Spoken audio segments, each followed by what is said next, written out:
महाराष्ट्रामध्ये मी मुख्यमंत्री असताना आपण एक निर्णय घेतला होता की झोपडपट्टीमध्ये जो काही MMR रिजनचा भाग वगळता इतर ठिकाणी जे लोक बसलेले आहेत त्यांना ज्या जमिनीवर ते बसले आहेत त्याच जमिनीचा मालकी हक्काचा पट्टा द्यायचा। त्या संदर्भात एक मोठी कारवाई आम्ही नागपूर शहरामध्ये त्याही काळात केली होती।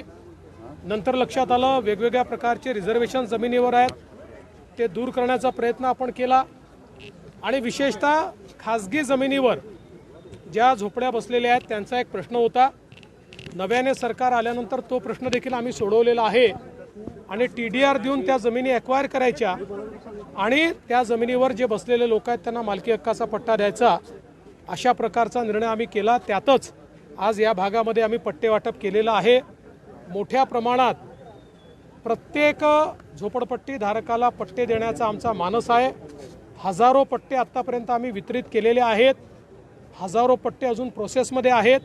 ही सगळी प्रोसेस संपवून गरिबाला जमिनीचा अधिकार देण्याचं काम हे सरकारच्या वतीनं आम्ही करतो। देवेंद्रजी, राज ठाकरे बोलले की महाराष्ट्राला आरक्षणाची गरज काय, सध्या आरक्षणावरून बरंच चर्चा सुरू आहे। ते नेमके काय बोलले मला कल्पना नाही। प्रकाश आंबेडकरांनी म्हटलं राज ठाकरेवर ताडा लावा।